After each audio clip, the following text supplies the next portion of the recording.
सत्संग के मां बैठकर कोई बात चलावे और यानी जिस दौरान सत्संग हो रहा हो उस अपराधी आत्मा को 3 लोक नहीं ठोर। ये परमात्मा की वचन दास एज ए स्पीकर बोल रहा है, एज ए टेप रिकॉर्डर बोल रहा है। आदेश परमात्मा का चल रहा होता है और जो आत्मा अपने परमात्मा के आदेश को ध्यान से नहीं सुनता है उसको अपराधी बताया है। तो इसलिए सत्संग को बहुत महत्व देना चाहिए। आपने कहते हमें समझा रहे हैं कि तुम देख रहे हो कि कोई कल मर गया, कोई परसों मर गया, इसी से आपके मित्र प्यारे रिश्तेदार खत्म हो रहे हैं और आप भी एक दिन जाओगे।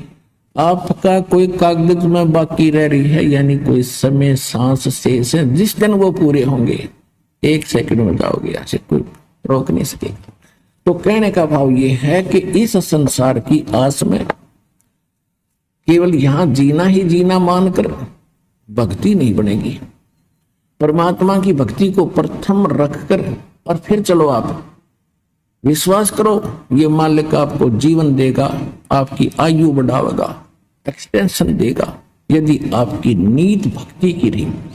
दूसरी बात ये होती है, जैसे परमात्मा को तो हमारे आने वाले समय का खूब पता है। जैसे कोई भक्त की मृत्यु होगी, सतनाम प्राप्त करके सारनाम प्राप्त नहीं हुआ।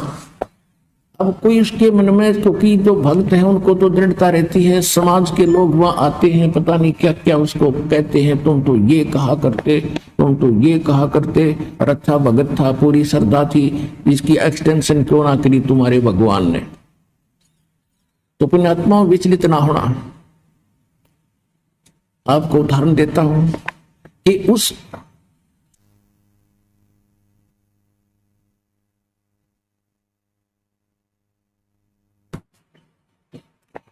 भगत के कुछ आगे चल के ऐसे कुसंस्कार होते हैं कि सार नाम प्राप्त करके भी उसमें कोई दिक्कत आ जानी थी और उसमें फिर ये नहीं सफल हो सका था। तो इसलिए उसको उसी समय परमात्मा ने अपनी कृपा से ही उसका अंत करके दोबारा जीवन देते हैं और फिर नए सिरे से उसको पार करते हैं। अब तो ये भक्ति युग शुरू हो गया, हजारों वर्ष ये चलेगा। अब तो कोई धोखा है नहीं, मोक्ष नहीं। मृत्यु होगी तुरंत मनुष्य जीवन 10वें महीने आ लेगा। यहां पर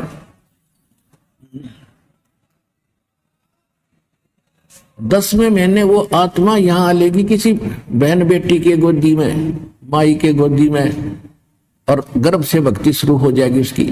दास के पास उदाहरण है, ऐसे ऐसे भक्त, क्योंकि दास ने 20 वर्ष हो गए लगभग इस उपदेश देने की आदेश प्राप्त हुआ।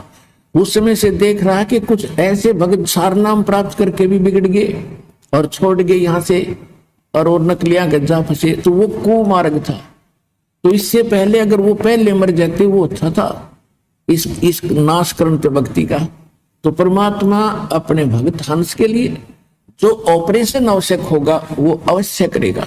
जैसे किसी को रोग है और उसकी टांग कटनी है और टांग ना कटी तो उसकी जीवन नाश होना है, तो डॉक्टर सलाह देगा कि टांग काटनी पड़ेगी तो जीवन रक्षा चाहता है। तो बुद्धिमान होगा तो यूं कहेगा जी जीवन रक्षा कर दो, टांग में से कट जाए। तो इसी प्रकार परमात्मा के ऑपरेशन में आपको ऑब्जेक्शन नहीं होना चाहिए। जो परमात्मा करता सही करता, ये विश्वास रखे कि मालिक गलत नहीं कर सकता जब इसकी शरण में आगे।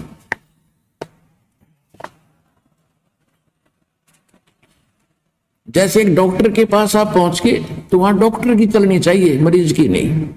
जब मरीज चला होगा तो ऑपरेशन फेल हो जाएगा और वो जीवन अपना हाथ धो बैठेगा। तो इसी प्रकार जैसे आप देखते हो, बिल्ली जो होती है एक घर में बच्चे पैदा करती है और तीसरे दिन उनको मुख से उठा उठा सारी रात दूसरे घर में ले जाती है। क्यों ले जाती है? कि उसको पता है कि कहीं यहाँ कुत्ते कातों को पता ना लग जाए तेरे बच्चों का, यहाँ पता लगा तो दूसरे में रखे होंगे। और जब वो उठाकर चलती है उन बच्चों को अपने मुख से पकड़ती है। कितने पैने दांतरे होते हैं, दांत होते हैं बिल्ली के, और वो बच्चों को बीच से पकड़ कर चलती है। वो बच्चे चू भी नहीं करते। क्यों नहीं करते? क्योंकि हम उनको दर्द होता है, उनको मालूम है हमारी माँ पकड़ रही है और इसी से दर्द हो रहा। हमारे को ये कोई विशेष खास बात है, हमें कोई खतरा है, उससे बचाने के लिए ले जा रही है। तो वो पशु भी इतना महसूस करते हैं, वो भी हाय हाय ना करते और चुपचाप बेचारे नो हो जाते, नो सुकड़ जाते हैं, वो पकड़ के ले जाती है और बिल्कुल नहीं बोलते। उनको मालूम है जब शोर कर दिया तो कुछ पहचान ले, कुत्ता आ जाएगा, हमें खा जाएगा, तो चुपचाप उस दर्द को सहन करके सुरक्षित हो जाते हैं। इसी प्रकार समझ लेना, परमात्मा थोड़ी बहुत यहाँ आकर भी आपको कोई पीड़ा है तो आपके हित में है, आप उसमें बिरडाना नहीं। कई तेनों के मैं 4 बार आ लिया जी, अरे 4 बार में गला टूट गया, सारी उम्र आना तेने तो यहाँ पर। अगर 4 अपन में थक लिया तीसरी तेरे को लाभ होगा, फिर फायदा क्या होगा इसका? तो पुण्यात्मा इनको याद रखना है। कहते राज्य क्रम ताराम की रजा धरे सो शीस, दास गरीब दरस परस दिन बैठे जगदीश। इस परमात्मा की रजा में रहना और देखना, फिर ठाठ आपके 101 पीढ़ी का कल्याण होगा। या कोई डूम भाट के गीत नहीं।